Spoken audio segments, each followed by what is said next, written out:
नमस्कार, स्वागत है आपका अजब बाजार की गजब कहानी में। ये आज हमारे वीकेंड शो का नाम है। बाजार भी अजब है और कहानी भी उसकी गजब है। ऐसा मैं इसलिए कह रहा हूँ कि पिछले 10-15 दिन से रोज़ सुबह 7 बजे हम और आशीष यही डिस्कस करते हैं कि सब कुछ एक साथ चल रहा है, सारी तेज़ी एक साथ बन रही है। मार्केट भी में इक्विटीज़ भी चल रही हैं, कमोडिटीज़ भी चल रही हैं, बॉन्ड वाले भी चल रहे हैं, बिटकॉइन भी चल रहा है।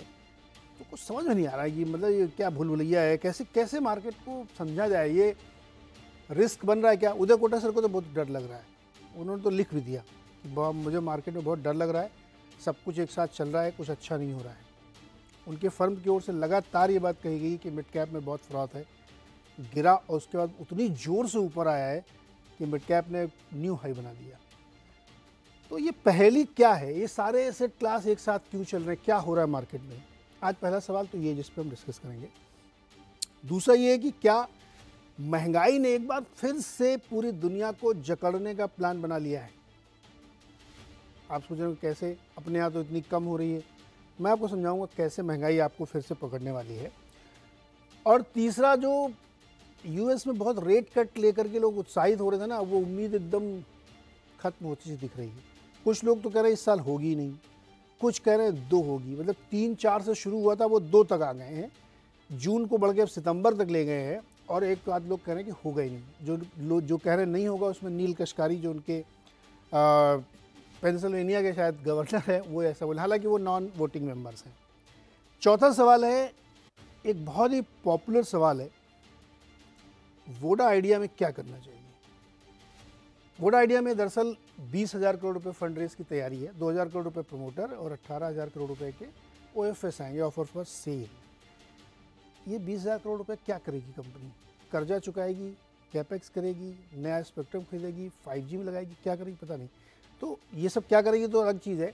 आपको क्या करना है इस पर वोडा आइडिया, क्योंकि ये देश का शेयर है, इसमें हर आदमी इंटरेस्टेड है, सबके पास है, पोर्टफोलियो में खूब ले रखा है, लोगों ने छोटे छोटे निवेशकों ने लिखा है, तो उस पर बातचीत करेंगे। लेकिन एक एक टॉपिक को डिस्कस करेंगे और जिनके साथ डिस्कस करेंगे उनसे मैं आपको परिचय कराता हूँ। अभय जी हमारे साथ बैठे हुए हैं। अभी कहाँ घूम के आए? अबू धाबी से, खाड़ी देशों से घूम के आए जी, तो वहाँ की भी रिपोर्ट लेंगे। मल्होत्रा जी हैं तो अमेरिका ही घूम के आए होंगे पक्का, या नहीं उधर जाने वाले होंगे, तो उधर की खबर। और अनुराग जी हमेशा की तरह अमेरिका से जुड़े हुए, जहाँ सबसे ज़्यादा बवाल होता रहता है। और हमारे चार्ट आर्ट मास्टर हैं सर्वेंद्र जी। पिछली बार बहुत तारीफ हुई थी आपकी, बहुत सारे आपने जो चार्ट दिखाए थे। इस बार फिर देखेंगे हम लोग चार्ट, और चार्ट के संदर्भ में एक बहुत विशेष टिप्पणी हम लोगों ने अभी की थी, उसको समझेंगे कि यार वो दरअसल वैसा हो सकता है कि नहीं हो सकता है। तो उस सब पे बात होगी। लेकिन सबसे पहले, ये सारे एसेट क्लास एक साथ ऊपर क्यों चल रहे हैं? अनुराग जी, गोल्ड भी चल रहा है, क्रूड भी चल रहा है, इक्विटी भी चल रहा है, बिटकॉइन भी चल रहा है, बॉन्ड भी चल रहा है। आपकी समझ में आ रहा है यूएस का मार्केट? नीरज जी नमस्कार, आपको सभी पैनल मेंबर्स को। तो एक तो टाइटल बड़ा अच्छा रखा है आपने, अजब बाजार की गजब कहानी। हाँ, तो इंटरेस्टिंग है। चलिए एक एक करके देखते हैं इनको। Crude, I think the new normal, और हम काफी टाइम से इस प्रोग्राम में चर्चा कर रहे हैं, 70 से 90 के बीच में क्रूड का न्यू नॉर्मल है। और वो इसलिए है कि अब पिछले 20 सालों से कंपेयर नहीं होगा। 2014-15 में यूएस का शेल ऑयल की डिस्कवरी जो हुई थी, उससे सडनली ऑयल में बहुत एक मोमेंटस ड्रॉप हो गया था, और वो कुछ साल चला। लेकिन अब वो दौर दोबारा नहीं आएगा। यूएस अपना ऑयल को प्रिजर्व भी करना चाहता है। तो कुछ हद तक जियो पॉलिटिक्स जो चेंज हुई है आफ्टर 2022, उससे I think we should be content कि न्यू नॉर्मल में 70 के नीचे ऑयल टिकना बड़ा मुश्किल है। अगर कभी आ भी जाए तो 75 से 90 के बीच की आप रेंज लगा के चलिए। 100 के ऊपर जाएगा तो वो वेस्टर्न कंट्रीज भी उस पर कुछ इंटरवेंशन करेंगे। एवरीबडी नोज कि Venezuela Russian oil and Iranian oil से भी वर्ल्ड को कोई प्रॉब्लम नहीं है, as long as prices range में रहता है। इसको सभी मॉनिटर कर रहे हैं, ये सभी के हित में है। तो ये एक हो गया। बट वो 40, 50, 60 के प्राइसेस भूल जाइए। जो 2010 से 20 की डेकेड थी वो एक अलग थी। कॉपर पे आते हैं। बैरोमीटर है in terms of metal prices, almost I mean 4.3 4.4 के आसपास पहुंच रहा है। 4.75 तो इसका पीक था। 2008 के मेटल बूम में भी तकरीबन उतना ही पीक था। World over Neeraj ji, due to geopolitics defence में प्रोडक्शन बढ़ गया है। हर कंट्री डिफेंस में प्रोडक्शन कर रहा है। ऑलरेडी 2 वॉर्स आर अंडरवे, और ये भी एक नया नॉर्मल है जो पिछले 20 सालों से तो नहीं था। तो पीस टाइम के मेटल प्राइसेस को वॉर टाइम के मेटल प्राइसेस से कंपेयर करना भी गलत है। तो that's the reason why despite slow down in China, आपके मेटल प्राइसेस अप हैं। सो और कुछ कुछ हद तक रहेंगे। और इंफ्रा भी हर कंट्री बनाने की कोशिश कर रहा है। Although it's not, China might be slowing down, पर other countries are trying to build better infra. Real estate पे क्विक टेक ले लेते हैं। देखिए, इसमें दो स्टोरी थोड़ी अलग है। यूएस में रियल एस्टेट में अबाउट 7 to 10% का करेक्शन है from peak levels, almost all major cities, and it is expected US real estate एक बार बढ़ता है तो अगले 10 साल उस प्राइस को एब्जॉर्ब करने में लगाता है। ये 2008 का जो पीक आया था रियल एस्टेट में यूएस में, वो वापस 2016 में वापस वो प्राइसेस आए। मीडियन होम प्राइसेस की बात कर रहा हूँ। तो अभी जो पीक बनाया 2021-22 में, आई थिंक अगले 7-8-10 साल तक वो एब्जॉर्ब होगा, एंड इट्स वेरी नेचुरल। मैं अगर कमर्शियल अनुराग जी एक मिनट, अनुराग जी, मैं इनको मेजरली 3 ग्रुप में डाल दूं। मान लीजिए एक कमोडिटी वाला डाल दूं, एक डेट डाल दूं, और एक इक्विटीज। तो मोटे तौर पे कमोडिटी सारी बहुत हाई पे है, ब्याज दरें भी ऊंची चल रही हैं, यील्ड भी बढ़ रही है, और इक्विटी भी चल रही है। आपको लगता है कि ये सिंक्रोनाइज्ड है? इसमें एक आध को तो गिरना चाहिए ना। मेरा क्वेश्चन ये है, क्यों नहीं गिर रहे हैं? सब एक साथ कैसे चल सकते हैं, ये बताओ आप।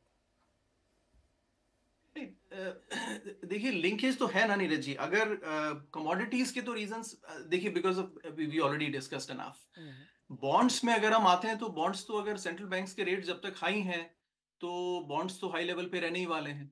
नाउ इवेंचुअली वो कितने लो जाएंगे वो भी देखना होगा। अब इंडियन मार्केट में आप देखिए कि कितना रेट कट्स होके भी तकरीबन 100 बेसिस पॉइंट्स ही रेट कट्स होगा, उसके नीचे तो वो जाएंगे नहीं। तो वो भी 5% के आसपास आकर के रुक जाएंगे। यूएस में एक न्यू नॉर्मल बना है, वो हमें डिस्कस करना चाहिए, that I wanted to come to, which is about ये जो 10 ईयर यील्ड है ना, ये जो 0% के जमाने में 2.5 से 3-3.5% में रहता था, 3 से नीचे, वो नहीं होगा। तो तकरीबन अंदाजा ये कि इस डेकेड में अबाउट 4 से 4.5 की bond yield, 10 year bond yield को हमें अंदाजा लगाना चाहिए, जो इमर्जिंग मार्केट्स में फ्लोज को इम्पैक्ट करता है। तो पिछले 20 साल से वो इमर्जिंग मार्केट का फ्लोज आ रहा था, जो अब नहीं आ पाएगा उतना। तो ये बॉन्ड यील्ड की कहानी है नीरज जी। जैसे सेंट्रल बैंक्स रेट कट करेंगे, यील्ड कर्व में थोड़ा उसमें ढलान आएगी और वो नीचे भी टिल्ट करेगा, लेकिन it will not go back to 4.5%। 4 से 4.5 10 ईयर यील्ड को नॉर्मल मान के चले हम। आई थिंक उस पर प्लानिंग करें। स्टॉक्स आते हैं फाइनली, सबसे इंपॉर्टेंट है नीरज जी स्टॉक मार्केट्स हम लोगों के लिए। एंड वहां पर भी अगेन दो कहानियां हैं। हम इसमें और डिटेल में चर्चा करेंगे जब बाकी गेस्ट कहते हैं, लेकिन मैं शुरू में 2 कमेंट्स देता हूं। यूएस मार्केट्स किसी भी लिहाज से महंगे नहीं हैं।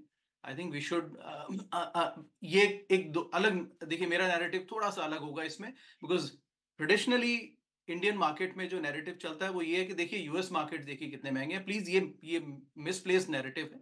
US markets are not expensive, और हम डिटेल में आएंगे क्यों नहीं है एक्सपेंसिव।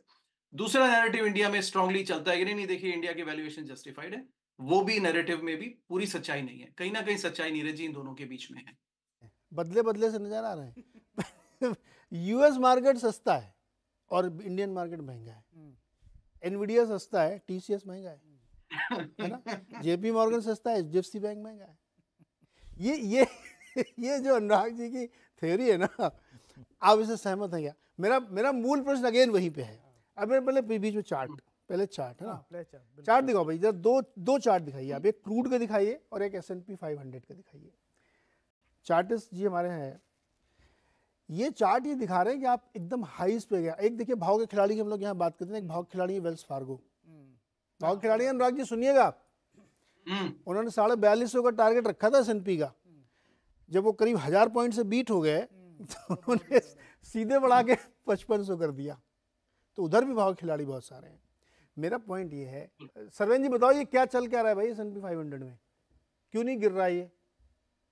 जी देखिए नीरज जी, एप्पल्स को एप्पल से कंपेयर करेंगे चार्ट्स पे। आज मैंने वही कोशिश की है कि भाई कोशिश करें कि compare apples with apples and oranges के साथ नहीं। तो कहने का मतलब ये है कि आपको बड़े बड़े जो पड़ाव रहे हैं बाजार के, उन पे ध्यान रखना पड़ेगा। जो है कि 2008 का टॉप 2001 का टॉप, 2008 का लो, और उसके बाद जो सब्सिक्वेंट हाईज बने 17-18 के जो हाईज बने इस बाजार में कोविड के बाद, कोविड वाला लो और उसके बाद कोविड के हाईज। तो जब उन सारी ट्रेंड लाइंस को हम जोड़ते हैं, पहले हम हाईज की ट्रेंड लाइन को जब हम लेते हैं S&P में और हम देखते हैं कि भाई 2008 में क्या हुआ था और 2000 में क्या हुआ था, तो दो इंपॉर्टेंट ट्रेंड लाइन S&P के लिए आ रही हैं, जो कि कोविड हाई से, कोविड के लो के बाद वाला जो हाई है 2021 वाला, जहां से यूक्रेन वॉर चालू हुआ था, उन हाईज को अगर हम जोड़ते हैं तो S&P का टारगेट रह गया है। ये जो ट्रेंड लाइन हमने बनाई है अभी, जो डार्क रेड है, एक हल्की रेड है और जो डार्क रेड बोल्ड रेड है, वो ट्रेंड लाइन की मैं बात कर रहा हूँ। उस ट्रेंड लाइन में तकरीबन 200 पॉइंट अभी बाकी है। 5400 5450 का जगह S&P में है, जो कि निफ्टी, बैंक निफ्टी या बहुत सारे अदर इंडाइसेस में ये ट्रेंड लाइन पहुंची जा चुकी है, कुछ में ब्रेकआउट भी हो गया है। तो मैं इस ट्रेंड लाइन के थ्रू अब सारे चार्ट्स आपके कंपेयर करूंगा, दर्शकों के लिए सिंपल रखने की कोशिश करूंगा, और समझ के चलिए दायरा यहाँ 16 साल का है। अब आप इसको इंट्राडे चार्ट और डेली चार्ट पे बैठने लगेंगे और बोलेंगे कि कॉल सही जा रहा है, गलत जा रहा है, इन्होंने ये बोला था, उन्होंने वो बोला था, तो मजा नहीं आएगा। क्योंकि हमने जनवरी में ये ट्रेंड लाइन दिखाई थी, अभी तक निफ्टी की 4 महीने से ट्रेंड लाइन का ब्रेकआउट नहीं हुआ है, बिकॉज ट्रेंड लाइन थोड़ी सी अपवर्ड स्लोपिंग है S&P के लिए भी, निफ्टी के लिए भी, बैंक निफ्टी के लिए भी।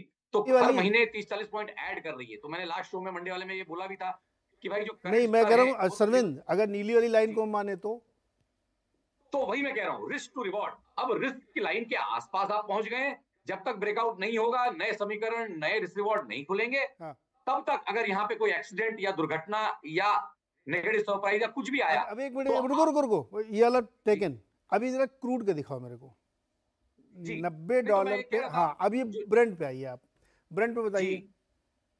तो ब्रेंट, हमने जब लास्ट शो में इसको लगाया था ब्रेंट के चार्ट को, तो हमने यही बोला था कि इस ब्लू और रेड लाइन के दायरों में रहेगा, जिस दिन ब्रेकआउट हो जाएगा ऊपर के टारगेट आएंगे, क्योंकि ब्लू लाइन पे इतने बढ़िया सपोर्ट्स लिए हैं लास्ट 2.5-3 सालों में, थॉट यही था कि अब ये ब्रेकआउट ऊपर का ही आएगा यहाँ पे। तो क्रूड क्योंकि नीचे में सपोर्ट अच्छे ले रहा था, तो आइडिया था कि ब्रेकआउट ऊपर आएगा, और ब्रेंट में अब वो ब्रेकआउट मंथली चार्ट्स में लास्ट मंथ में आ चुका है। तो वो आप देखेंगे कि रेड लाइन के ऊपर अभी ट्रेड हो रहा है, और हमने पिछले शो में भी यही बोला था अड्डा में कि भाई ये ब्रेंट 100 के प्लस भी गया ना, हमको सरप्राइज नहीं होगा, जब ब्रेंट तकरीबन 75 चलता था और WTI 70 के आसपास चलता था। तो मुझे बिल्कुल सरप्राइज नहीं होगा कि क्रूड 100 के प्लस जाएगा। तो कमोडिटीज जो लैग कर रही थी, इक्विटीज को जो 2-3-6 महीने से लैग करती हैं शॉर्ट टर्म में, और 1.5-2 साल से लैग करती हैं लॉन्ग टर्म में, कमोडिटीज आर लैगिंग। तो कमोडिटीज के टॉप अभी बाकी हैं, कमोडिटीज के अब ब्रेकआउट हो रहे हैं। जब इक्विटीज अपने टारगेट पूरे कर रहे हैं रिस्क लाइन के ऊपर, रेड लाइन जब कंप्लीट हो रही है, तब जाके इक्विटीज की, यहाँ पे कमोडिटीज में आपको गोल्ड और क्रूड में ब्रेकआउट दिख रहे हैं। तो ये ब्रेकआउट चलेंगे और इक्विटीज में प्रेशर रह सकता है जब तक वो रेड लाइन का ब्रेकआउट नहीं होगा S&P में। अब आपको समझ में आया कि मार्केट में इतनी तेजी क्यों है? नहीं समझ में आया? क्या बात कर रहे? अपना व्यू मैं शेयर। अब आप बताओ। नहीं, आपने जो पहला सवाल पूछा बहुत अच्छा सवाल है। अभी सभी पूछ रहे हैं कि भाई ये सारी चीज़ें ऊपर जा रही हैं, तो क्या सारी चीज़ें फिर रिवर्सल में नीचे भी चली जाएंगी? तो कितना खतरा है, ये हो क्या रहा है? तो मुझे लगता है ये एक काफ़ी बड़ा सेगमेंट है ग्लोबल इन्वेस्टर्स का, जिन्होंने रैलीज मिस कर दी स्टॉक मार्केट्स में। S&P में काफ़ी लोग बियरिश थे, नेगेटिव थे, लोअर टारगेट थे, और वो बहुत दिन से पैसा लेके बैठे हैं पर डिप्लॉय नहीं कर पा रहे हैं। और कमोडिटीज़ जो है, हमने शार्प स्पाइक देखा है अभी। आप देखिए गोल्ड का प्राइस 1800 से 2400 पे आ गया और रुक नहीं रहा है वहाँ पे भी। दूसरी तरफ कॉपर, मेटल, ऑयल और बिटकॉइन जैसी चीज़ें। अब ये जो है ये कंजम्पशन बेस्ड कमोडिटीज़ हैं कि आइडियल वर्ल्ड में ये हुआ कि जितना मैं कंज्यूम कर रहा हूँ उतनी डिमांड है और सप्लाई एक तरफ है, पर डिमांड उसके ऊपर तब बढ़ती है जब एक फाइनेंशियल स्पेकुलेटिव डिमांड भी आ जाती है। और अब हम उस जोन में हैं जहाँ पे एक speculative financial demand on top of real demand आ गई है। जैसे रियल एस्टेट का एग्जांपल देख लें, जब तक डिमांड और सप्लाई मैच्ड है, एक्चुअल यूज़र खरीद रहा है, तब तक ठीक है। उसमें फ्रॉथ कब आता है? जब स्पेकुलेटर्स आ जाते हैं जो सिर्फ इन्वेस्टमेंट के लिए रियल एस्टेट ले रहे हैं कि 100 का लूँगा 200 में निकाल दूंगा, क्योंकि तेज़ी का मार्केट है, बढ़ ही रहा है, भाव बढ़ रहे हैं। तो गोल्ड में और ये जो बाकी सारे एसेट क्लासेस हैं, और दूसरी तरफ इक्विटी अपनी तरफ चल रहा है, क्योंकि इक्विटी में पैसा अभी भी आ रहा है। तो एक मार्केट, ग्लोबल मार्केट जिसमें लिक्विडिटी अभी भी बहुत सफिशिएंट है, वो तो क्लियर है कि लिक्विडिटी है मार्केट में, वो कम नहीं हो रही है। आप इंटरेस्ट रेट चाहे 6 महीने बाद गिरें, साल भर बाद गिरें, उससे मार्केट को कोई फर्क नहीं पड़ा, क्योंकि सप्लाइड है मार्केट में लिक्विडिटी। दूसरा एक फियर ऑफ मिसिंग आउट है कि भाई हम कितने समय तक बेयरिश व्यू बना के बैठे रहेंगे। अगर आप फंड मैनेजर हैं तो आपका जो इन्वेस्टर है वो कहेगा कि भाई आप निकलिए, किसी और को देते हैं जो रिटर्न बना रहा है, या फिर आप थोड़ा एग्रेसिव कॉल लीजिए। तो एक फाइनेंशियल स्पेकुलेटिव पैसा आ रहा है इन सारी एसेट क्लासेस में, वो कॉज ऑफ वरी है, क्योंकि जब ये होता है तो ये सारे एसेट क्लासेस किसी भी लेवल तक जा सकते हैं, हमने पहले भी देखा है, मतलब एक्सॉर्बिटेंट लेवल्स पे भी जा सकते हैं। तो कहना कि कहाँ तक जाएंगे, क्या इसका फेयर लेवल है, बहुत मुश्किल है। पर क्लियरली ये अर्ली स्टेज है ट्रेंड का, मुझे नहीं लगता कि इमीडिएटली ये रिवर्स हो जाएगा। मुझे ये बताइए कि जब सारी दुनिया में लोग ये चिल्ला रहे थे कि भाई बहुत महंगी ब्याज दरें, काटो काटो, यूएस में सबसे ज़्यादा शोर मचा रहे थे वहाँ पे, तो जब इतना पैसा है, इतनी लिक्विडिटी है, किसी को फ़र्क नहीं पड़ रहा है ब्याज दरों का, तो फिर वो थ्योरी बेकार हो गई ना। फेड का किसी को इंतजार करना चाहिए। नहीं, वही मैं कह रहा हूँ कि ये एक रेड हेरिंग है। अभी भी लोग जो ज़्यादा फेड को देखते रहते हैं कि फेड का ग्लाइड पाथ क्या है, वो पिछले 2 सालों से एकदम देख ही रहे खाली फेल्ड है। मतलब उन्होंने जिसने भी, आप 2 साल के एग्जांपल देख लीजिए, जिसने भी एक investment theory, portfolio, asset allocation बनाया फेड के ये प्रेडिक्ट करके कि फेड क्या करेगा, वो रह गया साइड पे फिर, क्योंकि सबको दिखा कि ये तो रेट बढ़ेगा, तो रेट बढ़ेगा मतलब मार्केट गिरेगा। कुछ नहीं हुआ ऐसा, क्योंकि लिक्विडिटी है सिस्टम में, एब्जॉर्ब हो रही है। और दूसरी तरह अब ये कोई कहे कि अब फेड रेट काटेगा तभी मार्केट बढ़ेगा, वो भी गलत है।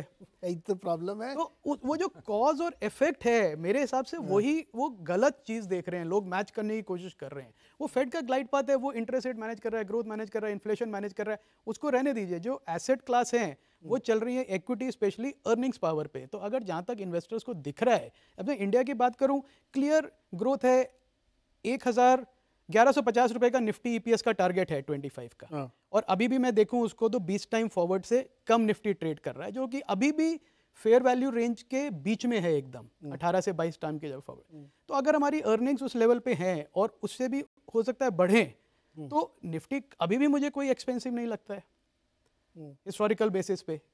और उस हिसाब से मैं देखूं, सर्वेन को नहीं लग रहा महंगा, हाँ आपको तो बिल्कुल नहीं लगेगा। ये सर्वेन तो महंगा सस्ते की बातें नहीं कर रहे हैं, वो तो अपनी ओवरबॉट, सर्वेन जी ओवरबॉट है क्या अपना मार्केट? नहीं, बिल्कुल बिल्कुल 16 साल के रेफरेंस लाइंस के आसपास है। हाँ, दिखाओ तो निफ्टी, दिखाओ निफ्टी। होता क्या है, देखिए नीरज जी, जब इन हर्डल लाइन के आप आसपास पहुंचते हो ना, तो उस समय समझ नहीं आ रहा होता, लेकिन हमें इसीलिए एक्सपीरियंस से हम जितना बता रहे हैं कि भाई ये लाइंस का ब्रेकआउट कर पाना, ये प्रोबेबिलिटी लेस देन 10% है, क्योंकि मोमेंटम ने अब बाजार का साथ छोड़ दिया है और इक्विटीज मुझे थोड़े से टॉपिश लग रहे हैं। देखिए, हमने ये कॉल 22,150 पे लिया था जनवरी में, जब निफ्टी 22,150 स्पॉट चलता था, फ्यूचर तकरीबन 22,300 चल रहा था। 4 रोल ओवर हम कर चुके हैं वहां से।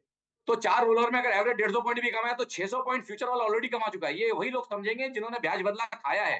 जिन्होंने बदला खाया नहीं है, उनको ये चीज समझ में नहीं आएगी कि शॉर्ट करके भी, खड़े रह के भी अगर बाजार रेंज बाउंड रह जाए तो पैसे बन जाते हैं। हम तो उल्टा ये बोल रहे हैं कि यहाँ पे अटकेगा, और अटकेगा तो बहुत बड़ा एक्सीडेंट हो सकता है, क्योंकि रिस्क इतना, मतलब रिवॉर्ड बहुत कम रहेगा। लायल लाइन पे मुश्किल से, आई थिंक ये जो कल हमने ब्रेकआउट किया परसों और ब्रेकआउट करके हम नीचे आ गए, ये फॉल्स ब्रेकआउट जैसा लग रहा है। 60-70 पॉइंट हम लाइन के बाहर गए और तुरंत अंदर आ गए आज, जो आज हम गिरे। तो पॉसिबली एक फॉल्स ब्रेकआउट निफ्टी में हो सकता था, एक लॉन्ग टर्म 16 साल की ट्रेंड लाइन का। तो उसके अगर गिरावट आई तो ब्लू लाइन तक जगह बाकी है। और अभी मैं बोलूंगा तो लोग बोलेंगे बट ब्लू लाइन बहुत दूर है। इतना मैं भी बोल देता हूँ कि बहुत दूर है। लेवल दूंगा तो फिर सब लोग ट्रोल करना शुरू कर देंगे, बट रिस्क वहां तक है। ये बताओ, किस करने आप जा सकते हैं। सरवेन जी, ये जो एक दो दूसरे नंबर वाला जो उल्टा लाल एरो बना हुआ है और जो तीसरा लाल एरो, ये कितने टाइम का है? 2-3 साल का? ये देखिए जी, ये आपका जो है, जब हम निफ्टी में पहली बार जब गए थे ऊपर 18,100-200 का हमने जब लेवल जाके निफ्टी में छुए थे, वहां से हमने जो है ये 2020 के आसपास ये ट्रेंड लाइन है। और अभी 24 का अगर आप लेवल देखेंगे तो सवाल तो सुनो, अभी एक्सप्लेन मत करो, आप सवाल सुनो। पहला लाल एरो छोड़ देते हैं, वो तो बहुत दूर है, मतलब 10-15 साल हो गया। दूसरा और तीसरा जो लाल एरो है, वो आप करो वहां पे अटक रहा है मार्केट। अगर हम ये लाल लाइन को नीचे ले आए 3 सेंटीमीटर जी, तो क्या ये ब्रेकआउट दिखने लगेगा हमें? नहीं, 3 सेंटीमीटर ला के कैसे पाएंगे आप, जब दोनों हाइट कनेक्टेड हैं तो आप तो नीचे नहीं। देखिए, अरे हमें को तो खींचनी लाल लाइन ना देखिए कविता है, इसमें थोड़ा फ्रीडम हमारे पास रहता है, लेकिन इतना फ्रीडम नहीं है कि हाई और लो को ही नहीं जोड़े। हाइस को जोड़ा है तो सारे हाइस को जोड़ा है, लोस को जोड़ा है तो सारे लोस को जोड़ा है। उतना डिसिप्लिन तो फॉलो करना पड़ेगा नीरज जी। अब मल्होत्रा जी के पास अभी रुकिएगा, ये सब बहुत इंटरेस्टिंग चीजें हैं। मल्होत्रा जी देखिए, बहुत ज़्यादा कमोडिटी की डिमांड यूएस वहाँ चाइना से आ रही है ना, और अभी 10-15 दिन पहले एक मैन्युफैक्चरिंग पीएमआई आया तो 50 के ऊपर आ गया, तो एकदम खुशी के मारे लोग उछल पड़े और एल्युमिनियम, कॉपर स्पेशली 1.5 साल के हाइस पे चले गए। स्टील में भी रौनक लौट आई है। अब तो उसमें मॉर्गन स्टैनली और गोल्डमैन सैक्स ने अपने जीडीपी का टारगेट बढ़ा दिया तुरंत। भाव के खिलाड़ी मतलब इतनी जल्दी बदलते हैं। अभी उन्होंने 4.5% टारगेट रखा, उसने 5 कर दिया। सो क्या डर लगना चाहिए कि भाई कमोडिटी इतनी तेज बढ़ रही है, कंपनी के मार्जिन पे हिट आएगा, सारे मेटल्स भागेंगे, 50% कंज्यूमर तो अकेले चाइना ही है सारे कमोडिटीज़ का, क्रूड भी बढ़ा हुआ है, तो ये डरने के लिए है या जो हमने किताब में पढ़ा था थ्योरी वो इस समय चल नहीं रही? देखिए, कंज्यूमर तो वीक है और जहाँ पर भी रॉ मटेरियल अगर प्राइसेस बढ़ेगा तो वहाँ पे मार्जिन कंप्रेशन होगा ही होगा, तो स्टॉक नीचे आना चाहिए। स्टॉक नीचे आना चाहिए। बट ग्रोथ, इंडिया की बात करें अगर स्पेसिफिकली, तो लिक्विडिटी इतनी है स्टॉक्स के लिए और अभी भी डिमांड अच्छी है। कंज्यूमर, आप एसीज का आपने एग्जांपल दिया जब हम बात कर रहे थे। हाँ बिल्कुल, गर्मी इतनी पड़ रही है, नंबर्स बोल रहे हैं, गाड़ियां, सब चीजों की जो डिमांड है, हाउसिंग, रियल एस्टेट बूम पर है। आप देखिए हाउसेस कैसे बिक रहे हैं, रियल डिमांड है। जो पहले रियल एस्टेट साइकिल्स में होता था कि इन्वेस्टर डिमांड है, स्पेकुलेटिव डिमांड है, वो नहीं है, अभी रियल जेन्युइन डिमांड है। इन चीजों का क्या होता है, स्टील की डिमांड, सीमेंट की डिमांड, और अभी तो क्या है, जितने घर 2 साल में डिलीवर हुए हैं, 2 साल बाद उनके लिए आपको प्लाईवुड भी चाहिए, आपको टाइल्स भी चाहिए, वो डिमांड आएगी। तो मुझे लगता है जो उस सेक्टर से रिलेटेड जो एंसिलरीज हैं वहाँ ग्रोथ आएगा। तो ग्रोथ पॉकेट्स में डिफर करता रहता है। जो कमोडिटीज हैं, आई थिंक एक फैक्टर ये भी है कि एवरीबॉडी इज एक्सपेक्टिंग कि इंटरेस्ट रेट कहीं ना कहीं 2 आए, 1 आए, 3 आए, कहीं ना कहीं लोअर आएंगी। उसकी वजह से अच्छा, फिर करेंसी का इम्पैक्ट है। सम पीपल आर सेइंग हो गया, डॉलर का टाइम खत्म हो गया, अब रुपी का टाइम आने वाला है। तो कहीं ना कहीं जो वो अनसर्टेनिटी है ना, उससे people are also moving to safe haven, और gold is always considered as कि ये सेफ है, अपना लेके बैठ जाओ। तो कहीं ना कहीं हर एक के लिए डिफरेंट हो गया कि हर एक गोल्ड के भी लिए खरीदे ले रहे डिफरेंट रीजंस हैं। मार्केट इक्विटी भी खरीदे ले रहे हैं, बहुत पैसा हो गया लोगों के पास। आप SIP देखिए ना, कितने 19,000 20,000 करोड़ की महीने की सिप है। किसी ने सोचा था कि ये 20,000 करोड़ महीने में इक्विटीज में आएगा? ये जाएगा कहाँ? अच्छा, फिर आपके पास हाइब्रिड फंड्स हैं, ये हैं। तो जहां भी मार्केट मार्च में थोड़ी नीचे आई, जो मार्केट में हर साल होता है मार्च में, उसके बाद फिर मिड कैप और लार्ज कैप फिर बढ़ने चले हो गए। और रुकिए, मैं तो यहाँ पे इंटरेस्टिंग बात आप ले आए आप लोग कि जो बहुत रोबस्ट डिमांड है ना, ये शायद जो थोड़े फियर्स आते हैं कि कमोडिटी प्राइसेस ज़्यादा हो गए या ब्याज दर नहीं भी कटे तो क्या फ़र्क पड़ रहा है, वो कहा तो बिकी रहे हैं ना। मैंने एक KEI इंडस्ट्रीज़ के चेयरमैन से मैं बात कर रहा था। मैंने जब कहा कि भाई ब्याज दरों को ऐसा, बोला यार क्या बात करो, 9-10% तो हम लोगों की आदत है ब्याज दर भरने की। मैंने कहा भाई ये सोच देखिए आपकी 9-10% होम लोन देने की तो हमारी आदत है जी, वो ये बता के गए। तो अगर इस लेवल की थिंकिंग है तो फिर बड़ा मुश्किल है। अनुराग जी, आपको जोड़ना चाह रहे थे क्या? बोलिए सर। हाँ, 2-3 बातें नीरज जी। एक तो बिल्कुल सही बात कही आपने। देखिए, इसको बोलते हैं कि मार्केट्स को अलग अलग नजरिए से देखना चाहिए। 9-10% इंडिया में रेट ऑफ इंटरेस्ट नॉर्मल है होम लोन्स में, कहां से फर्क पड़ेगा। लेकिन यहां पर अगर यूएस में 7% पे होम लोन्स मिल रहा है तो मार्केट में बहुत फर्क पड़ेगा, जो पड़ रहा है। दूसरी बात नीरज जी, एक शब्द जोड़ना चाहता हूं about India, which is, I think मैं सारे नंबर्स देख रहा था।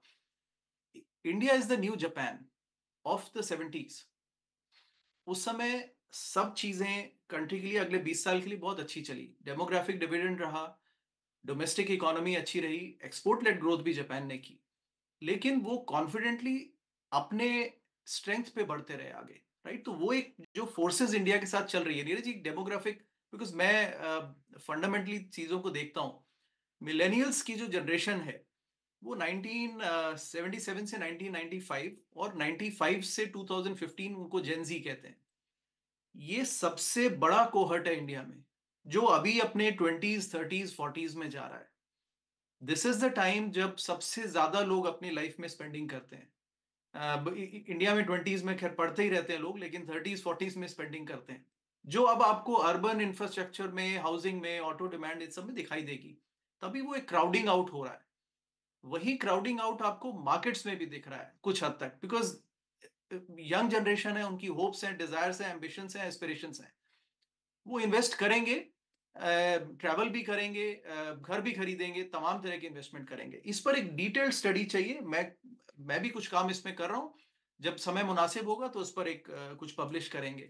लेकिन थीसिस ये है नीरज जी कि जहां पर यंग लोग हैं आप उनको रोक नहीं सकते, वो काम करेंगे, गुड सर्विसेज सेल होंगी और महंगाई, महंगाई एक अलग पैरामीटर है लेकिन डिमांड बढ़ेगी, तो डिमांड में कोई कमी नहीं है। India is the new Japan of 70s and 80s। थोड़ा रिस्क ये है कि प्राइजेस सैंक्टिटी उसमें लिमिट्स ब्रीच हो जाती हैं। हाँ। तो that's reflective even in the real estate, मतलब also in बड़ी the आप कह रहे हैं कि इंडियन मार्केट में तेजी है क्योंकि मिलेनियल की कंट्री है, प्रोडक्टिव एज वाले लोग सबसे ज़्यादा हैं दुनिया में। अगले 20 साल हमारे इंडिया का टाइम आ गया है, मोटे तौर पे है ना हिंदी में। बिल्कुल अनुराग जी परमा बुल हो गए हैं। बिल्कुल। वो लास्ट स्टेटमेंट को मैं थोड़ा वो नहीं, इंडिया का टाइम आ गया है, ये नीरज जी मैं पहले, हाँ ये पहले भी दौर आए हैं, तो इस पे थोड़ा अभी थोड़ा सा मतलब परमाबुल -1 परमाबुल -1 कर दिया मैंने। हाँ सरवेन जी आप कुछ कहना चाह रहे थे, पर सरवेन जी के चार्ट भी दिखाओ भाई, निफ्टी वगैरह वाले सब। सरवेन जी बताइए। अच्छा, अब इसमें मैं खाली जो रोटेशन की हम बात कर रहे थे उसमें खाली ये मैं ऐड करना चाह रहा हूँ कि देखिए बॉन्ड मार्केट, बॉन्ड प्राइसेस तो 2 साल से गिर ही रहे हैं और अभी भी वो ट्रेजेक्टरी डाउन ही है। तो अगर हम रोटेशन देखते हैं बॉन्ड इक्विटी कमोडिटीज का, जो हमने एमबीए में पढ़ा था, फाइनेंस में पढ़ा था, वो लग रहा है कि इस बार प्ले आउट होगा। 2 साल पहले बॉन्ड स्टॉप आउट हो गए, लग रहा है कि इक्विटीज भी एक प्रेशर जोन में है, सप्लाई लाइंस में है और अब कमोडिटीज का ब्रेकआउट बाकी है। तो कमोडिटीज यहाँ से 2-2.5 साल और चलेंगे, जो कि मैं क्रूड और गोल्ड के लिए लास्ट कई महीनों से दोहरा रहा हूँ कि एलोकेशन अब आपका कमोडिटीज में जाना चाहिए, पैसे वहां पे बहुत अच्छे बनेंगे। सो ये मेरी तरफ से रोटेशन। और जो ये चर्चा चली थी कि भाई सब एक साथ चल रहा है, नहीं, बॉन्ड्स 2 साल पहले टॉप आउट हो चुके हैं, यूएस में गिर रहे हैं, इक्विटीज कहीं अब टॉप आउट होगी, मे बी करेक्शन शुरू करेगी, लेकिन कमोडिटीज 2-2.5 साल और चलेंगे, ये मेरा यहाँ पे मानना है, purely on the rotation theory and what I see on the long term charts. Gold भी दिखाओ भाई। गोल्ड $2400 जी लिया आपने? नहीं, पहले का जो है बस वही बढ़ता जाता है, तो उसी को देख के खुश हो लेते हैं। अब तो आपने भी नहीं लिया होगा। गोल्ड एक इंटेंजिबल चीज है, उसको फील नहीं कर सकते आप, बस वो पड़ा है लॉकर में, पड़ा है तो पड़ा है। आप नहीं फील कर सकते। ये शो मैं व्हाट्सएप पे भेजूंगा, अभी आपको पता चलेगा कि आप फील नहीं कर सकते। मतलब उसका वो स्टिल इंटेंजिबल है। देखिए लॉकर में रखा है, आधे से ज्यादा तो लोगों का लॉकर में पड़ा रह जाता है। आप खाली ये सोच के खुश होंगे कि मेरे लॉकर में बहुत गोल्ड पड़ा हुआ है। देखिए जब अपनी पोर्टफोलियो स्टेटमेंट दिखती है, बढ़ता जा रहा है, उसका ज्यादा मजा है। रोज स्टॉक बढ़ रहा है, उसका एंजॉयमेंट ज्यादा आता है। आपने मान लीजिए 3 कुंटल गोल्ड खरीद रखा है और भाव बढ़ रहा है, तो आप उसको गुणा करके मन में सोच लिया करिए कि अच्छा आज 10 लाख बढ़े, आज 50 लाख बढ़े। वो नहीं हो पाता। आप बताइए कितने इन्वेस्टर्स वैसे करते हैं? कोई नहीं। अभी खुश होने के एक और मौका देते हैं। अनुराग, सरवेन जी बताइए गोल्ड कहाँ तक जाएगा? अभी 2400 में है। देखिए आपके हमारा ही चैनल, आपका ही शो, हम तो 1400-1500 से बोल रहे हैं कि भाई गोल्ड का टाइम है, गोल्ड लीजिए और गोल्ड में बहुत अच्छे पैसे बनेंगे। और जहां तक बात रही, देखिए भ्रम है कि गोल्ड इंटेंजिबल है, चार्ट्स पे जब आप देखेंगे तो काफी वो भ्रम टूट जाते हैं। डाउ ने गोल्ड के अगेंस्ट में एक भी नया नहीं हाई मारा है 1999 के बाद से। तो आज 24 साल से गोल्ड डाउ को हैंड्स डाउन बीट कर रहा है। अगर आप गोल्ड में निवेशित रहते हैं तो आप डाउ से ज्यादा पैसा कमा रहे हैं। मैं यहाँ स्टॉक स्पेसिफिक बात नहीं कर रहा हूँ, पर जो लोग इंडेक्स फॉलो करते हैं, गोल्ड ने डाउ को 26 साल से बीट किया है और सेंसेक्स को भी लास्ट 13-14 साल से बीट कर रहा है। तो गोल्ड एक यूजलेस एसेट नहीं है, ये दिमाग का एक भ्रम है। गोल्ड का टाइम आता है जब, तो गोल्ड सबको पीछे छोड़ देता है। वो टाइम मेरे ख्याल से गोल्ड का चल रहा है, 20 साल से चल रहा है और 4-5 साल चलेगा। ये जो लाल लाइन है और ब्लू लाइन है, सारे चार्ट जो मैंने आज दिखाए हैं, ये सारे मल्टी ईयर हैं। लाल लाइन एक रेजिस्टेंस रिजेक्शन लाइन है या रिवॉर्ड लाइन थी, तो वहां तक रिवॉर्ड मिले, उसके बाद जब ब्रेकआउट हो गया तो अब और रिवॉर्ड मिलेंगे। लाल लाइन का ब्रेकआउट हुआ तो और रिवॉर्ड मिलेंगे, जब तक लाल लाइन का ब्रेकआउट नहीं होगा रिवॉर्ड और नहीं मिलेंगे। ब्लू लाइन जो है वो रिस्क लाइन है, वहां तक आप गिर सकते हैं। ये सारे चार्ट्स की बनिस्बत में बात कर रहा हूँ। गोल्ड एक ऐसा चार्ट है इन चार्टों में क्रूड के साथ जो अपनी लाल लाइन से ब्रेकआउट कर चुका है और एक डिसाइसिव मंथली कैंडल पे ब्रेकआउट है। मुझे नहीं लग रहा कि अब ये बहुत ज्यादा 2100-2150 के नीचे आएगा। अब इतना चला है 2400 तक, एक 50-100 पॉइंट करेक्शन कभी भी आ सकता है, वो आ सकता है, बट लॉन्ग टर्म ब्रेकआउट है। और हमने जो अभी बात की थी लास्ट शो में, धनतेरस तक मुझे $3000 प्लस गोल्ड लगता है। और गोल्ड की तो मल्टी ईयर बुल मार्केट है, तो डबल भी होगा, 2150 का डबल होगा, 4200 समथिंग अब 4300 के करीब ये पहुंचेगा। 18 से 24 महीने लगाएगा, बट पैसे बहुत अच्छे बनेंगे। 3000 को रुपए में कन्वर्ट करें तो कितना, 1 लाख के? हाँ, तो अभी आप जो है 30% और ऐड कर लीजिए जितना अभी है उसमें। 70-72 है तो लाख लाख रुपए का टारगेट। धनतेरस में लाख रुपए का तोला। एक 10 ग्राम की आप चेन बनवाइए, अभी भाव पता चल आपने मुझे कहा था कि जब तक आप गोल्ड नहीं लेते तब तक गोल्ड बढ़ता नहीं है, तो मैंने समझ लिया, मैंने लिया होगा मैंने लिया होगा तभी बढ़ रहा है नहीं, पर जितना जैसे इन्होंने कहा चार्ट्स की बात करी सरवेज जी, हम भी डेटा देख रहे थे डिमांड एंड सप्लाई का, क्योंकि जो डिमांड जो है गोल्ड कमोडिटी है, एक लिमिटेड अमाउंट में बनता है, और काफ़ी कंपनीज जो बनाते थे इसको, यूएस की बड़ी न्यूमॉन्ट, बैरिक गोल्ड वगैरह, उन्होंने प्रोडक्शन काफ़ी कम कर दिया पिछले सालों में, क्योंकि रिटर्न्स नहीं थी माइंस के एनवायरनमेंट इशू से।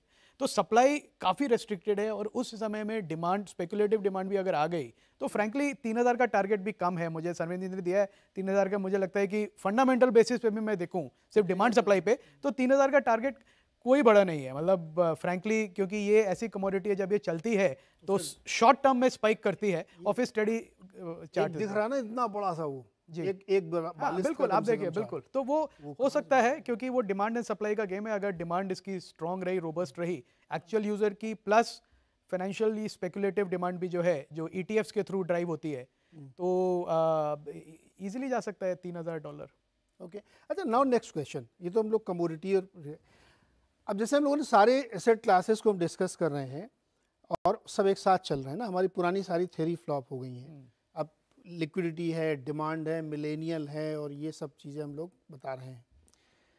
क्या ऐसा लगता है कि कुछ मार्केट में ऐसा चल रहा है फेड के दिमाग में, या बाइडेन के दिमाग में, या सऊदी अरब के किंग के दिमाग में, जो हम लोग समझ नहीं पा रहे हैं, और अचानक से कुछ ऐसा होगा तब हमको ये रैली एकदम जस्टिफाइड लगी? सही कह रहे थे ये लोग, चल ही रहा है स्टॉक, जैसे अपने मार्केट में होता ना, कभी कभी स्टॉक 1 महीने से चल रहा है, किसी को नहीं पता क्यों चल रहा है, अचानक एक दिन खबर, अरे यार इसलिए चल रहा था ये। क्या ऐसा कुछ हो सकता है क्या? क्योंकि वो एक हम आपसे जिक्र कर रहे थे कि जो स्टेट स्ट्रीट ग्लोबल एडवाइजर नाम का एक फंड है, अनुराग जी आप नाम जानते ही होंगे, उसने कहा है कि उनको लगता है कि जून में 0.5% रेट कट करेगा फेड, कोई चॉइस नहीं उसके पास, 2 रीजन से। एक, उसको लगता है कि अब पॉलिटिकल कंपल्शन है उनके ऊपर, और दूसरा उसको ये लगता है कि जो इकोनॉमी में रिकवरी है यूएस में, वो अनइवन है, क्रेडिट कार्ड में डिलिक्वेंसी है, फेड अभी रियल एस्टेट का खुद ही अनुराग बता रहे हैं, तो कहीं ना कहीं वो अनइवन है, और पॉलिटिकल प्रेशर है, इस वजह से फ्रंट लोडिंग करेगा फेड, क्योंकि आप जैसे सितंबर पहुंचे काटना मुश्किल हो जाएगा, और उसका इम्पैक्ट भी देर से आएगा ना फिर।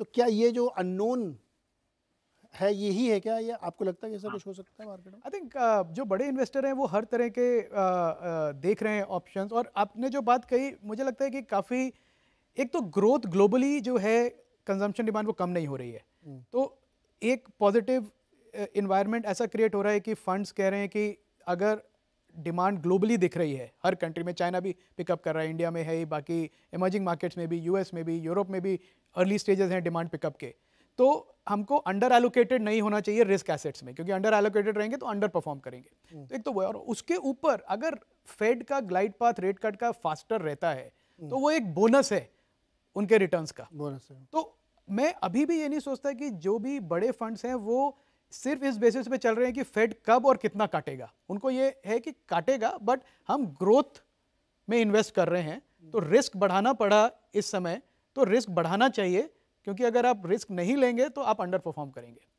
तो अगले 12 महीने का क्लियरली ये और मैं जितने भी बड़े इन्वेस्टर्स तो हैं ही, पर जो छोटे फैमिली ऑफिसेज भी हैं जिनसे मिलता हूँ, वो सबका थिंकिंग इस समय वही है, कोई भी अंडर एलोकेटेड नहीं रहना चाहता इस समय रिस्क। किसी के पास मार्केट वीक होने कोई बहुत सॉलिड लॉजिक नहीं है। टेक्निकल करेक्शन सबने देख लिया, और क्या तो और पिछले 2 महीने से नीरज जी हमने भी डिस्कस किया कई बार, सारे डिप्स जो हैं वो बाय हो गए हैं। जब भी डिप हुआ, वीक हैंड्स बाहर निकले, मार्जिन फाइनेंसिंग वाले निकल गए, डीलेवरेजिंग हो गई मार्केट में, और इमीडिएटली पिकअप हो गया।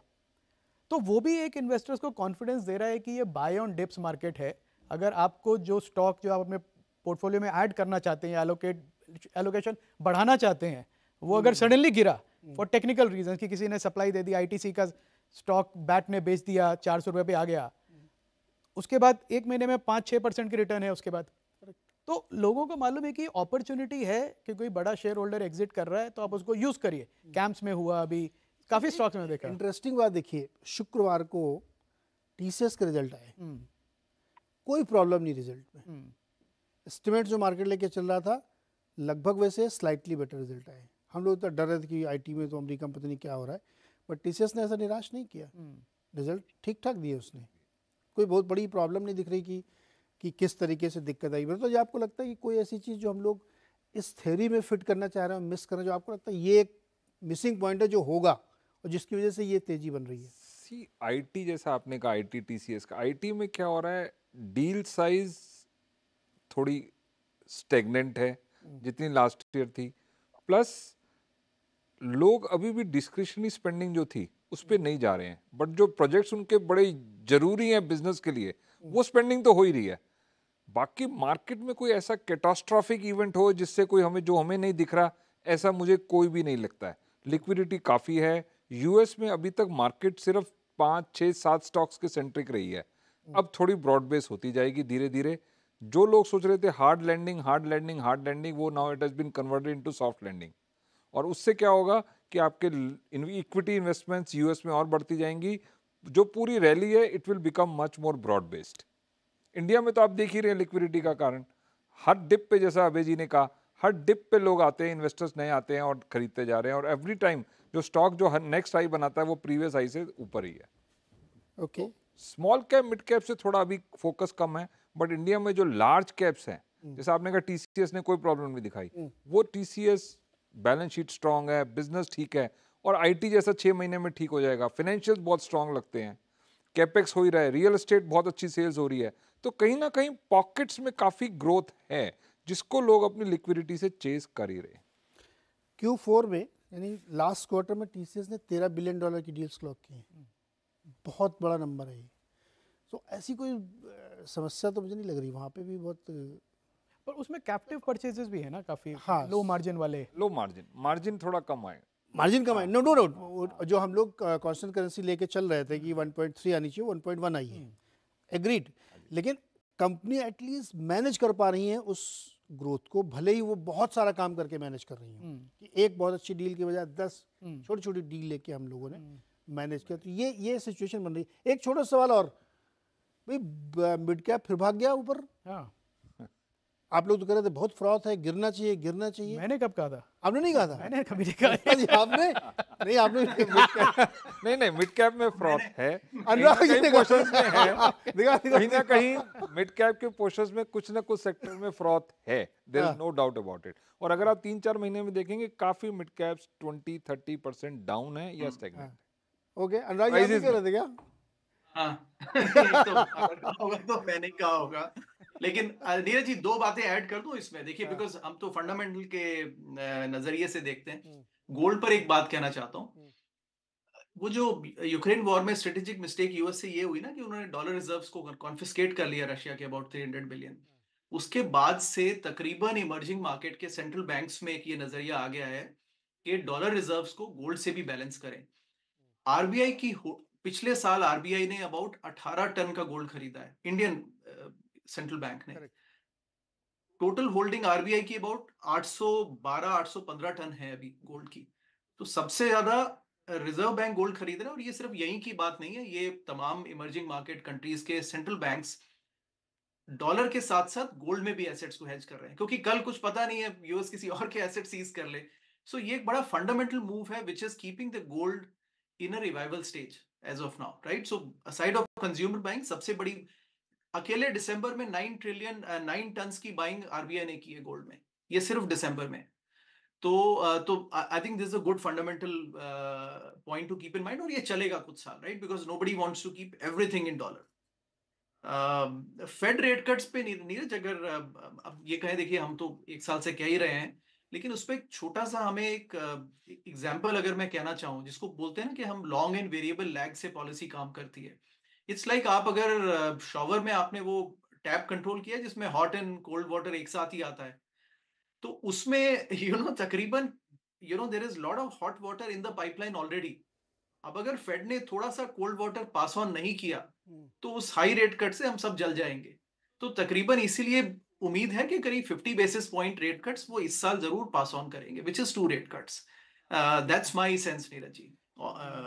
टीसीएस की बात बाद में करेंगे। हाँ, नहीं, मेरा भी है नहीं, अभी एक लाइन बोल दीजिए। अच्छा, क्योंकि अगले सेगमेंट में मैं अच्छा चलिए, मैं ये कहना चाहता, देखिए नीरज जी, मैं भी एक कल कोई बहुत रेलेवेंट केस स्टडी पे कुछ काम कर रहा था, और मैंने देखा ट्राई करते हैं चैट जीपीटी क्या कहता है।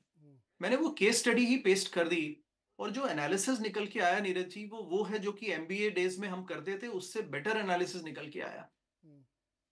जो थ्रेट है वो ये नहीं है कि आज का रेवेन्यू कहाँ है, बट द फैक्ट इज कि ये व्हाइट कॉलर जॉब्स पे इतना सिवियर थ्रेट है। मैं गारंटी से कह सकता हूं कि वो केस एनालिसिस में इंडिया में दिल्ली में जाके कुछ कॉमन बी स्कूल्स में अगर मैं वो केस स्टडीज दे दूं, अबाउट 5% लोग ही उससे बेहतर एनालिसिस दे पाएंगे, 95% एनालिसिस उस किस्म का नहीं दे पाएंगे। क्यों ऐसा क्या दिस इज अ है वेरी केस स्टडी में आपका? हाँ, आई मीन वो एक केस स्टडी था अबाउट अ फैमिली जिसका कितना इनकम है और उसको कैसे एसेट्स एलोकेट करने चाहिए, क्या। तो you know the chat GPT mapped very exactly कि कैसे क्रेडिट कार्ड डेट पहले खत्म करें, फिर मॉर्गेज लें, फिर 401 के मैक्सिमाइज करें। उन्होंने पूरा उसने प्लान बना के दे दिया नीरज जी। कहने का मतलब ये है, जितने भी लीगल फील्ड में, मेडिकल फील्ड में, फाइनेंशियल में फर्स्ट लेवल एनालिसिस में जो रेट कट्स, जो मैन पावर का जो इन्वॉल्व, इवन कोडिंग में जी। तो पॉइंट इज, ये जो टीम स्ट्रक्चर जो बना हुआ है हमारी IT services, which are very manpower intensive, ये मैन पावर का पीक अब हो चुका है और ये पीक नहीं इसके ऊपर जाएगा। तो I think this is the question that people, बिल्कुल सही कह रहे हैं आप। जो एआई से आजकल काम हो रहा है वो दुनिया बदल देगा, और इस पर हम कम से कम 1 साल पहले एक शो कर चुके हैं। मुझे याद है एग्जैक्टली यही थ्योरी हमने रखी थी कि जितने भी लोग ये रिसर्च से जुड़े हुए हैं, चाहे वो आईटी कंपनी के हों, चाहे इवन आपकी दुनिया के लोग हों, उससे बेटर करके वो देगा, कम समय में देगा, और इसीलिए आप मैनुअली उससे तेज काम भी नहीं कर पाएंगे।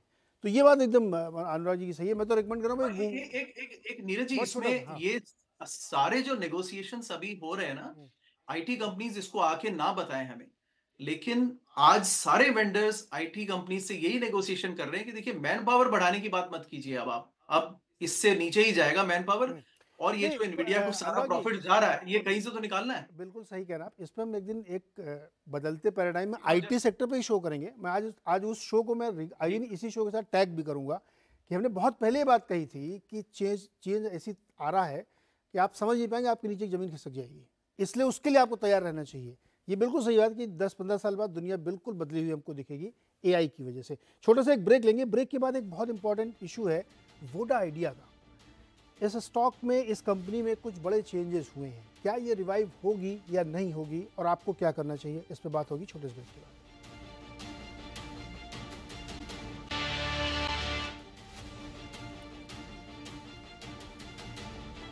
स्वागत है एक बार फिर से आपका। और आज बहुत ही इंटरेस्टिंग चर्चा चल रही है कि सारे एसेट क्लास एक साथ क्यों चल रहे हैं। चर्चा के साथ साथ इस पर चर्चा हो रही है, और इसको क्या एक रिस्क के तौर पे देखा जाना चाहिए या एक स्ट्रक्चर ही बदल गया है, नए तरीके से हमें चीज़ों को देखने की ज़रूरत है, बहुत थ्योरेटिकल होने की ज़रूरत नहीं है। इसको हमने विस्तार से डिस्कस किया। लेकिन एक चौथा इशू जो इस सेगमेंट में बात करेंगे वो है वोडा आइडिया का। तीसरी टेलीकॉम कंपनी है इंडिया की, और इसने 20,000 करोड़ रुपए फंड रेज का प्लान बनाया, जिसमें 2,000 करोड़ प्रमोटर की ओर से आएंगे, 18,000 करोड़ का ऑफर फॉर सेल आ रहा है, OFS होगा, उसमें पैसे लगाएंगे। उसका डेट भी आ चुकी है, प्राइस भी आ चुका है, 10 से 11 के बीच में प्राइस होगा, 18 से शायद 22 तक खुलेगा। ये सब कुछ होगा, लेकिन कंपनी के ऊपर करीब 2.5 लाख करोड़ का डेट है। क्या होगा आपके हिसाब से वोडा आइडिया में? ये जो कदम उठाया इसका क्या असर होगा? देखिए, एक स्टॉप गैप ब्रिज फंडिंग है कि कंपनी चलती रहे। फ्रैंकली आप उसका बिजनेस देखें, मॉडल देखें, बहुत ही वीक है। और सिर्फ मुझे लगता है कंपनी इसलिए सर्वाइव करेगी कि सरकार चाहती है कि 3 कंपनीज रहें टेलीकॉम स्पेस में। सिर्फ उसका एक वही रीज़न है, क्योंकि आप देखिए करीब 20 करोड़ सब्सक्राइबर हैं उनके, और हर क्वार्टर में 50 लाख सब्सक्राइबर निकल जाते हैं उनके। और जो सब्सक्राइबर हैं भी उसमें से आधे ऑलमोस्ट 2G पे हैं, और 2G का आरपू एक तो कम है, और दूसरा वो काफ़ी प्रेशर है सरकार पे कि 2G का जो स्पेक्ट्रम है वो बंद कर दें, क्योंकि 2G का स्पेक्ट्रम जब तक रहेगा तब तक 4G 5G प्रॉपर्ली डेवलप नहीं होगा। तो एक एग्जिस्टेंशियल क्राइसिस से ही कंपनी जूझ रही है पिछले 4-5 सालों से। हर क्वार्टर में 6-8 हज़ार करोड़ का लॉस होता है। तो आप ये 20,000 करोड़ की फंड रेजिंग कर लेंगे, पर आपका आरपू बढ़ेगा नहीं, 145 रुपए के आसपास है, जबकि एयरटेल का 200 के ऊपर है। तो इतने वीक बिजनेस मॉडल को बार बार फंड करते रहना, कंपनी को चलाते रहना, मुझे नहीं लगता किसी इक्विटी शेयर होल्डर के लिए उसमें कोई वैल्यू है। फाउंडर के पास शायद चारा नहीं है या जो भी है, और बीच बीच में खबर आती है कि कोई फॉरेन कंपनी आके उसको एक्वायर कर लेगी, कभी फेसबुक एक्वायर कर लेगा, कोई एक्वायर कर लेगा, फिर वो कुछ और बिजनेस बन जाएगा। मुझे फ्रैंकली नहीं लगता कि वो होने वाला है कुछ ऐसा। करेगा कोई आदमी? क्यों करेगा? क्योंकि उसमें कोई अपसाइड नहीं है। आपके 2G कस्टमर्स हैं, वो तो कभी भी चर्न हो जाएंगे। 50 रुपए के आरपू पे वो बिजनेस चलता है। आप दूसरी तरफ आपके इतना स्ट्रॉन्ग कॉम्पिटिटर्स हैं, दो जियो पूरा 4G पे ही है और फिर भी 180 रुपए पे आरपू पे भी पैसा अच्छा तगड़ा बनाता है। तो आप एक मतलब एग्जिस्टेंशियल क्राइसिस है। कंपनी चल रही है, पर मुझे लगता है कि हमारे जो दर्शक हैं, जो देखते हैं शो को, उनको बड़ा सतर्क रहना चाहिए कि उनके पास ये स्टॉक है। ज़्यादा एक्सपेक्टेशन अपना ना रखें, क्योंकि 20,000 करोड़ की जो फंडिंग है वो मेरे ख्याल से 2 क्वार्टर या 3 क्वार्टर का लॉस कवर करने के लिए है। फिर बात घूम फिर के फिर वहीं पे आ जाएगी। रोहता जी, आपको लगता है कुछ और हो सकता है? क्या होगा? जैसा अभय जी ने कहा, बिजनेस प्रोफाइल काफ़ी वीक है। 2-2.25 लाख करोड़ का डेट है। इस साल की जो डेट की लायबिलिटी है वो तो हो जाएगी। अगले साल 27-28 हज़ार करोड़ का डेट रीपेमेंट है और FY26 में करीब 40 हज़ार करोड़ का डेट रीपेमेंट है। Cash flow from operations, cash flow from business है नहीं। Most of the premium customers जो हैं वो या तो भारती या जियो की तरफ माइग्रेट हो रहे हैं और हो चुके हैं। तो आपके पास weak customer. Government of India तब मजबूत इक्विटी इन्वेस्टर बैठा हुआ है, कुछ करेंगे नहीं वो लोग? वो तो बाकी कंपनी से भी है, अपने MTNL में भी थे, BSNL में भी हैं। तो सरकार बिजनेस चलाती नहीं, सपोर्ट कर सकती है और क्या, मतलब उससे ज़्यादा आई थिंक एक सरकार का स्टेटेड ऑब्जेक्टिव है कि मार्केट में डुओपोली ना हो। मैं तो 20,000 करोड़ से क्या हो सकता है, मतलब कुछ भी नहीं, सिर्फ 6 महीने और थोड़ा ऑक्सीजन मिल जाएगा, 1 साल और मिल जाएगा। जब तक खुल के बताए कि उसका प्लान क्या है। जब तक वो 2 लाख करोड़ का डेट प्रॉपर रिस्ट्रक्चर करके हेयर कट या तो गवर्नमेंट या कहीं ना कहीं बीच में नहीं आएगी, वो तब तक इसका सोल्यूशन समाधान नहीं निकलेगा। मुश्किल के दौर पर लग रहा है। नहीं निकलेगा नहीं। आप देखिए, ऐसे फंडिंग पहले भी हो चुकी है, ये फर्स्ट टाइम नहीं है वोडाफोन फंडिंग। मुझे तो याद है 165 पे हुई थी, 109 पे हुई थी और फिर नीचे नीचे होती गई है। वो हर बार कहा कि ये लास्ट फंडिंग है, लास्ट माइल ऑफ फंडिंग है, बट बिजनेस प्रोफाइल वीक है और तो डेट अनुराग जी के पास कोई उपाय डेट का विशेष सर्कल है ये, जिसमें वो फंस चुकी है। अनुराग जी, क्या आप लोगों के पास कोई इलाज है? अमेरिका से कोई नहीं है, आ जाए, नहीं है। ले तो कंपनी? हाँ नीरज जी, जब मैं हिंदुस्तान आया ना तो मेरे 2 मेजर गोल्स थे। हाँ। एक था आपसे, अभय जी से सबसे मुलाकात करना, जो मैंने किया। दूसरा मेरा गोल था वोडाफोन नंबर को वोडाफोन नंबर जो मेरा करीब 15 साल से था उसको चेंज करना।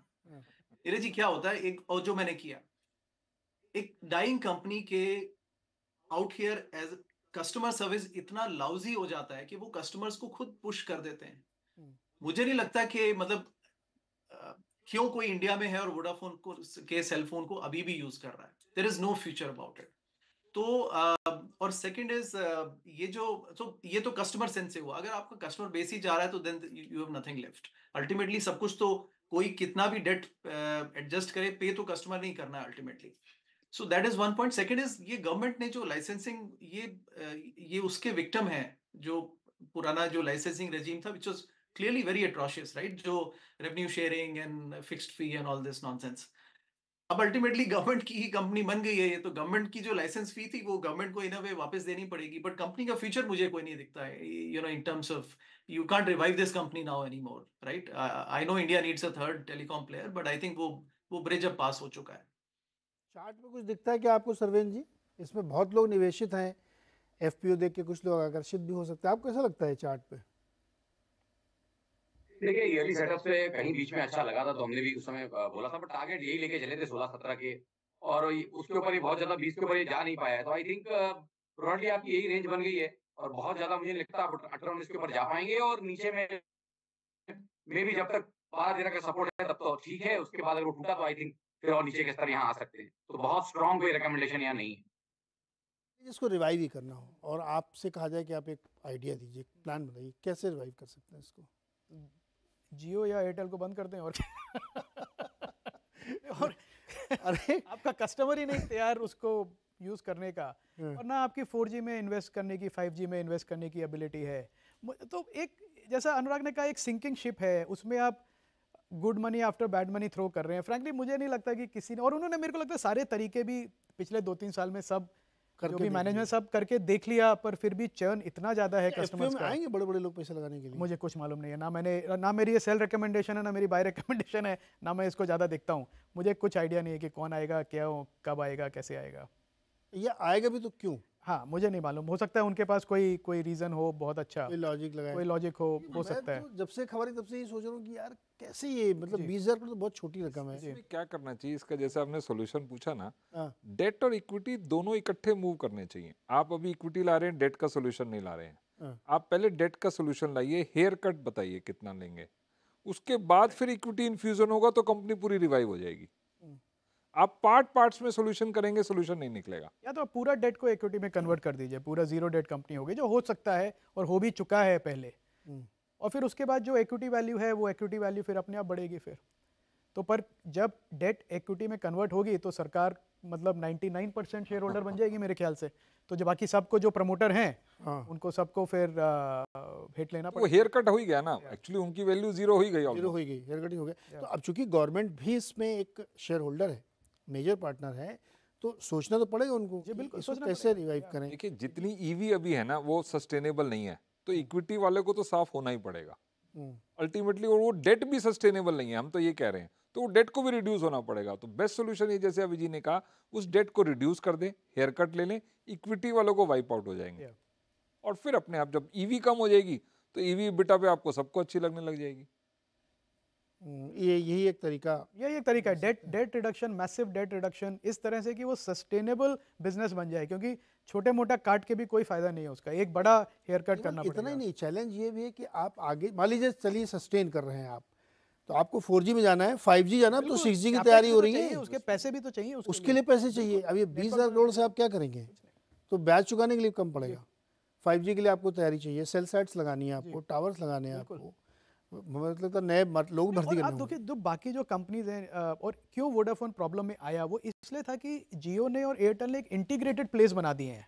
क्योंकि आप एक सब्सक्राइबर हैं तो आपको सब कुछ मिल रहा है, आपको इंटरनेट मिल रहा है, आपको सिनेमा मिल रहा है, आपको स्पोर्ट्स मिल रहा है, आपको चैनल्स मिल रहे हैं, सब एक इंटीग्रेटेड प्ले है। वोडा का तो कुछ उसमें लेना देना ही नहीं है, वो तो एकदम अलग ही है। तो अच्छा, मेरे को ऐसा लगता है कि मार्केट और वोडा एक ही तरीके के हैं आज। जैसे मार्केट में अचानक से मुझे लगता है कुछ ऐसा होगा कि सारी रैली मुझे जस्टिफाइड लगेगी और वो वोडा में भी कुछ ऐसा हो सकता है। अरे अब देखिए, दुनिया में संभव कुछ भी नहीं, गेस करने में क्या जाता है कि ये पूरा बिजनेस मॉडल प्लान ये सब लगे कि हाँ अच्छा ये इसलिए हो रहा था या, क्योंकि अदरवाइज मुझे तो समझ में नहीं आता कि लॉजिक क्या है, क्यों FPO ला जा रहा है, क्यों सरकार प्रमोटर साहब पैसे इसमें डाल रहे हैं। शायद नेक्स्ट वीक हो सकता है, चूँकि FPO आ ही रहा है तो कुछ एक्सप्लेन करें, वो प्रेस कॉन्फ्रेंस वगैरह करें, हम लोग उस पर नज़र रखेंगे। लेकिन बहुत दिलचस्प होगा कि वोडा आइडिया कैसे सर्वाइव करेगा, और इतनी ये रकम डेट के सामने और प्रॉब्लम के सामने तो बहुत छोटी है, तो इसमें क्या होना चाहिए। तो आज हम लोगों ने क्या क्या डिस्कस किया, सारे एसेट क्लास और मार्केट में तेज़ी क्यों है ना, उसको कैसे जस्टिफाई किया जाए। कुछ लोगों को लगता है कि नहीं ये मार्केट बहुत ही महंगा हो चुका है, गिर जाना चाहिए, तो फिर कभी मिड कैप गिरवाते हैं, कभी लार्ज कैप में भी गिरवाते हैं, लेकिन end of the day market is looking at something else. तो हमें वो देखना पड़ेगा, इंतजार करना पड़ेगा, क्योंकि मार्केट की जो अजब कहानी है वो बहुत ही गजब है। तो इस शो के दौरान अगर किसी भी शेयर का नाम लिया गया है तो उसमें किसी भी प्रकार की सेल या बाई की कोई रिकमेंडेशन नहीं है, वो केवल उदाहरण के लिए, ये चीज़ों को एक्सप्लेन करने के लिए हम लोगों ने यहाँ पे डिस्कस किया, इसलिए उस पर कोई भी कॉल मत लिया करिएगा। बहुत 10 सेकंड में जवाब दीजिएगा, वीकेंड में क्या करेंगे? वीकेंड पे एक रिजॉर्ट में जाने की प्लानिंग है, फैमिली के साथ, थोड़ा रेस्ट रिलैक्स, फ्रेंड्स के साथ मस्ती, बस यही। अबू धाबी में क्या किया था? अबू धाबी में भी यही एक्चुअली, अब आप ऑफ कैमरा बताऊंगा आपको। ओके मल्होत्रा जी, 10 सेकंड में क्या करने वाले हैं वीकेंड में? घर पे रेस्ट, अगले महीने काफी ट्रैवलिंग है, उसके अभी just relax at home, relax. उसके बाद अनुराग जी, प्लान क्या आज इस हफ्ते का? पिक्चर देखने जाएंगे? हाँ, कुछ स्पेशल नहीं है नीरज जी, किताबें पढ़ेंगे और बेटे के साथ टाइम स्पेंड करेंगे। और नहीं तो मैं आपको होमवर्क देता हूँ, जो आपको मॉडल बना रहे हैं ना, मॉडल कंप्लीट करिए और मुझे पढ़ने के लिए भेजिए, मैं उसको पढ़ूंगा। सरवीन जी, आप क्या कर रहे हैं वीकेंड में? मैं तो बचे कुछ काम जो मंडे टू फ्राइडे नहीं हो पाते हैं, पहले उनको कंप्लीट करूंगा, फिर आई थिंक नेक्स्ट वीकेंड में कुछ डेफिनेटली, अभी एक जो बीच में छुट्टी आ रही है इसमें कुछ करना चाहिए रामनवमी वाली छुट्टी पे। बिल्कुल करना चाहिए, एंजॉय करिए लाइफ में, पढ़ना लिखना काम काज तो चलता ही रहेगा। ध्यान रखिए अपना, अपनों का और हेल्थ का, और एंजॉय करिए लाइफ को। मार्केट भी सब ठीक ही हो जाएगा। बहुत बहुत शुक्रिया आप सबका हमारे साथ जुड़ने के लिए।